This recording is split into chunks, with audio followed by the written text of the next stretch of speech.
So this week we're focusing on some research that's been around for several decades.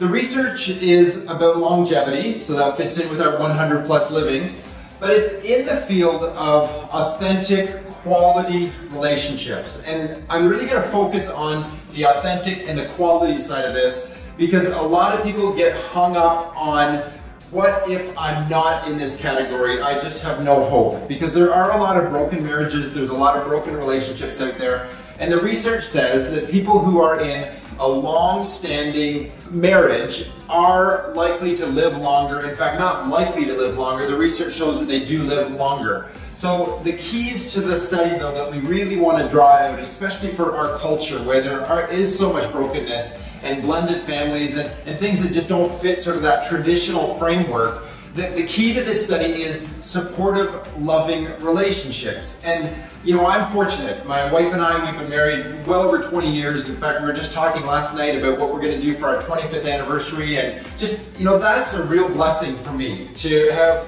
a gal that I fell in love with and that she's stuck with me through thick and thin, and it's not been easy, and she's just a real precious person. And so a lot of people would look at that and go, oh, Doc, you just lucked out. Well, it's taken a lot of work. Honestly, it's taken a lot of work. You don't stay married to me for more than 20 years, you know, and not, you know, work hard at that. So it's been awesome for us.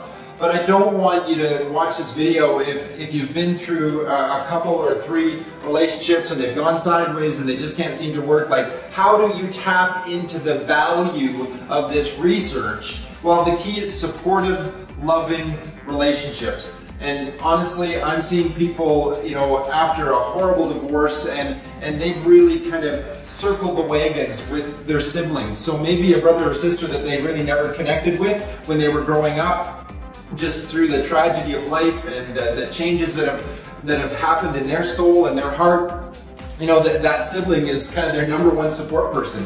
That, I believe, is the key to access the brain biochemistry that allows us to generate the kind of longevity we see in this study. So that's what I want you to focus on. I want you to focus on building loving, healthy, vibrant relationships so you can get the benefit of living longer, because you know you're supported, your physiology is at peace because of that, and that is 100 plus living relationship.